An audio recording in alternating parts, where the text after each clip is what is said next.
ज़रूरी तो नहीं, बट आई थिंक आदत बन जाती है हमारी बच्चों की जब हम एक तैयारी शुरू करते हैं, बिकॉज द लेवल ऑफ जो एग्ज़ाम्स हैं, डिफ़िकल्टी है, वो बढ़ती जा रही है।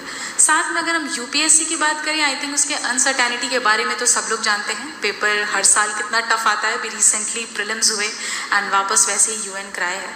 जब 3 बार प्रीलिम्स फेल किया था मैंने, एक बार के लिए तो ये डाउट भी आ गया था कि शायद अब यूपीएससी मुझसे होगा नहीं कभी and I should leave that, but that was the time जब मेरी मम्मी ने मुझसे कहा था कि you need to talk to yourself, जहाँ पे हम इंट्रोस्पेक्शन की बात करते हैं। दुनिया कभी हमें बहुत सी चीज़ें बताने की कोशिश कर रही होती है हमारे ही बारे में, but at that time also आपको ये समझना होगा कि आपसे बेहतर आपको कोई नहीं जानता।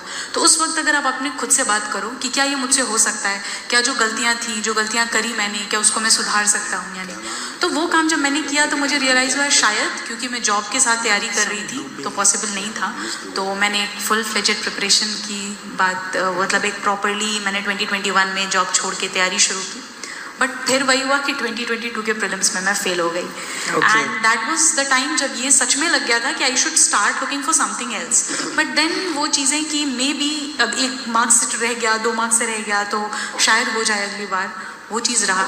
आई थिंक इस पूरे कॉम्पिटिटिव एग्ज़ाम्स में एक सपोर्ट जो मुझे बहुत हेल्प किया वो था पेरेंट्स का, पेरेंट्स और फैमिली का। तो उससे आई थिंक जो मेंटल बर्डन हम फील कर रहे होते हैं सोसाइटी का, फेलियर का, वो काफ़ी हद तक कम हो जाता है। तो पापा मम्मी भाई बहन थे इसलिए, तो आई थिंक वो रहा। 4th अटेम्प्ट में मैं इंटरव्यू तक गई, बट देन अगेन 12 नंबर से मैं क्वालिफाई नहीं कर पाई थी एग्ज़ाम।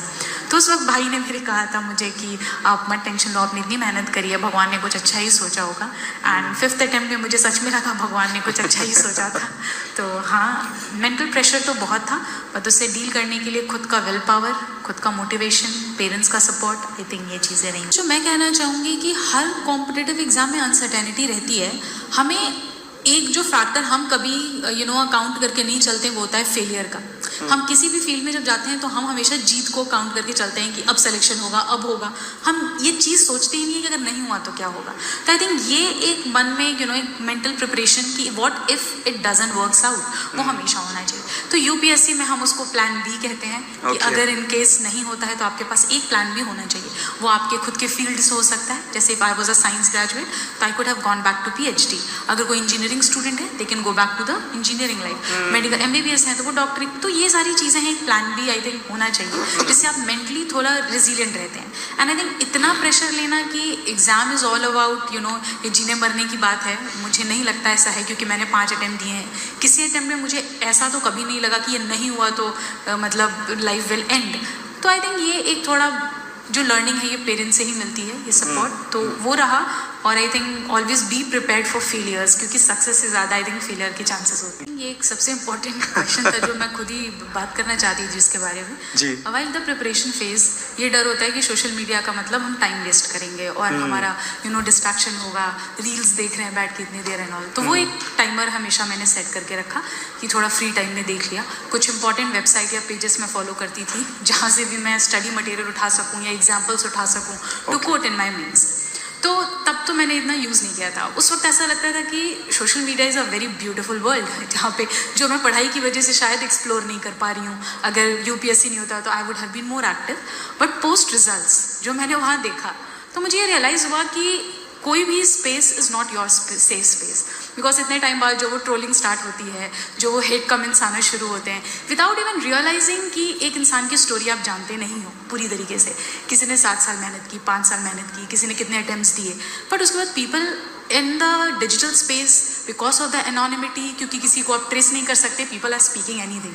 अभी that has become too overwhelming, क्योंकि with a certain rank comes certain responsibility, comes certain authority, comes certain the power that you should have, but then the negative things that you also face in that space.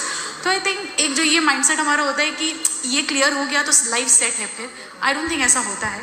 हमेशा कोई ना कोई नए challenges आएंगे and we need to be mentally strong to take that head on. अगर मैं उससे impact होने लगी जो मैं इनिशियली हुई कुछ टाइम तक, तो I think that will impact me only and I don't think anybody is answerable for that. तो ये जो सोशल मीडिया है, आई थिंक इसका एक बहुत ही रेगुलेटेड रोल और ये यूज़ होना चाहिए अपने लाइफ में. It has to be to such an extent that it is not negatively impacting your mental health. So that is something I recently faced and I wanted to talk about that. Thank you for the question. First rank हासिल करने के बाद मतलब मैं तो इस बात को लेकर हैरान भी हो रहा हूँ कि नेगेटिव कमेंट्स भी आपको सुनने को मिले, देखने को मिले. तो ऐसे कमेंट्स ने क्या आपको इम्पैक्ट आप पर डाला? जी हाँ, I think people talk about how many attempts you gave, people talk about what age you are, people talk about how easy it was for you इतने साल वेस्ट करना, विदाउट इवन रियलाइजिंग कि हर इंसान की लाइफ में कुछ responsibilities होती हैं. इफ नो बडी इज़ फूल कि वो 5-6 साल बैठ के सिर्फ पढ़ रहे किसी पर्टिकुलर एग्जाम के लिए. Because for me UPSC was not just a career option, it was something about generational change. हम बलिया से आते हैं, my parents come from Ballia, I am from Prayagraj. We come from a place where girls education was not so easy. My parents have fought for that in home, we have fought for that in the community, and then she brought us here. So for us, it was not about just a career option. तो I know that today when I stand here as rank 1, जो impact मैंने अपनी society में create किया, जो मैंने अपने community में क्रिएट किया, वहाँ पे parents are very proudly saying कि अब मैं भी अपनी बेटी को पढ़ाऊंगी. This is what is the result of allowing them to be educated. तो I think this is what mattered for मी.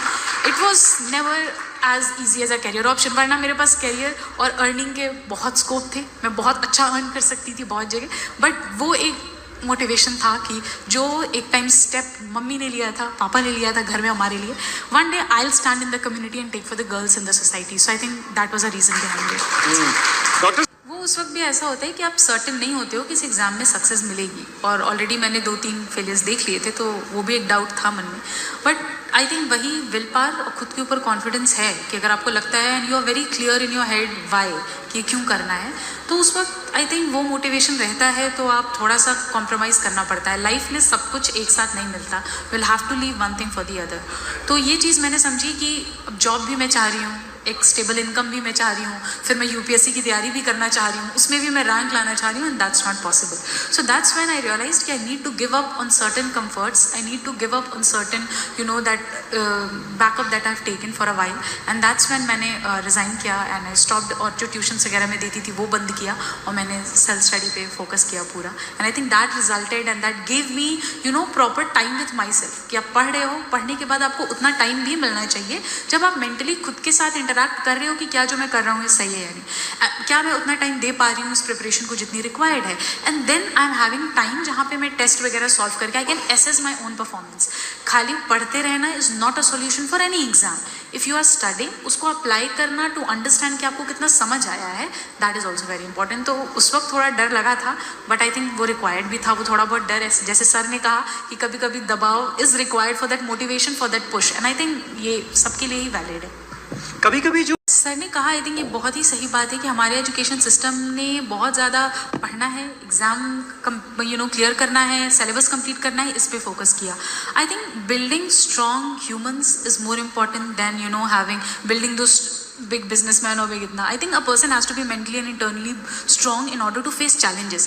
अभी अगर कोई बच्चा इतना mentally prepared नहीं है कि वो एक एग्जाम का स्ट्रेस ले पाए, तो आगे चल के उसके लाइफ में और भी मुश्किलें आएंगी. आई थिंक यहाँ रोल आता है टीचर्स का, यहाँ रोल आता है पेरेंट्स का, जो उनको वो थोड़ा कंफर्ट जोन दें कि दिस इज एग्जाम, आप ट्राई करो, हो रहा है तो ठीक है, नहीं है तो you will always have another option. I think being a better human being is something which is more required. मेरी मम्मी हमेशा यही कहती थी कि यू आर ट्राइंग, आप मेहनत कर रहे हो, that is required. Second thing, you are not cheating on yourself, you not cheating on anybody else, and that is important. Nothing else matters. ज़रूरी नहीं है यूपीएससी जैसे एग्जाम में जहाँ 99% फेलियर रेट है, 1% इज द सक्सेस रेट, तो failure की probability anyways ज़्यादा होती है. किसी भी आप कॉम्पिटिटिव एग्जाम में देख लो. तो आई थिंक उसके लिए बच्चों को मेंटली प्रिपेयर होना ज़रूरी है. Because when you lose mentally, तो फिर सच काइंड ऑफ स्टेप्स जिसकी आप बात कर रहे हो, बच्चे इतने हताश हो जाएं कि उस पॉइंट तक उनको जाना पड़ जाए, that's very very very painful, and I don't think anybody would like to go through that. तो वहाँ पे पेरेंट्स का थोड़ा सपोर्ट होना, फैमिली का सपोर्ट होना, टीचर्स का, जैसे पीयर ग्रुप का होना, that provide you that comfort, that understanding कि व्हाट इज कैरियर अबाउट, मतलब ये क्या है. बच्चों ने उसको लिंक कर लिया है टू सोसाइटल, जो उनके ऊपर मतलब सोसाइटल आपकी क्या इमेज हो रही है, आप किस इंस्टीट्यूट से पढ़ रहे हो, आप कहाँ जॉब कर रहे हो, all of that is become much of a propaganda than about your own life. तो दैट अबिलिटी और दैट फ्रीडम और द स्पेस टू चूज कि आपको कौन सा करियर चूज करना है. Maybe I am good at drawing, but because of the family pressure I need to go for some engineering or medical, and that can be the worst because you kill a personality that was there within you. You are trying to struggle somewhere जहाँ के लिए आप बिल्कुल भी suitable नहीं हो. You'll always end up in a battle जहाँ आप अपने आप को prove करना चाह रहे हो. So that safe space should come from the society. बिल्कुल, मुझे लगता है पेरेंट्स के लिए भी एक बहुत बड़ा सबक है कि देश भर में लोग सुन रहे हैं, यूपीएससी के एग्जाम की तैयारी कर रहे तमाम प्रतियोगी छात्र छात्राओं को अब आखिर में क्या कहना चाहेंगी? आपके हिसाब से सक्सेस का मंत्र क्या है? आई थिंक इस एग्जाम में सबसे इम्पोर्टेंट होगा एक स्ट्रॉन्ग विल पावर, एक स्ट्रॉन्ग मेंटालिटी, क्योंकि this is where most of us lack. Second thing is you will require clarity कि क्या मतलब ज़रूरी है क्या नहीं, बिकॉज हर कॉम्पिटिटिव एग्जाम में मैंने देखा नॉइज़ बहुत ज़्यादा है. ये भी कर लो, वो भी कर लो, इतने घंटे पढ़ लो, ये भी किताब पढ़ लो. आई थिंक वो क्लैरिटी होना कि कितना रिक्वायर्ड है वो ज़रूरी है. And third thing would be discipline, कि अगर आपको पता है कि यूपीएससी जैसे टफ एग्जाम के लिए आप प्रिपेयर कर रहे हो तो डिसिप्लिन, एक रूटीन आपको फॉलो करना है जो मोनोटोनस होगा, but that is also what is important for the examination. Then अगर हम टेक्निकलिटीज़ की यूपीएससी की बात करें पर से, तो उसमें कुछ बेसिक बुक्स हैं जो आपको फॉलो करनी है. You can not overlook your NCERTs.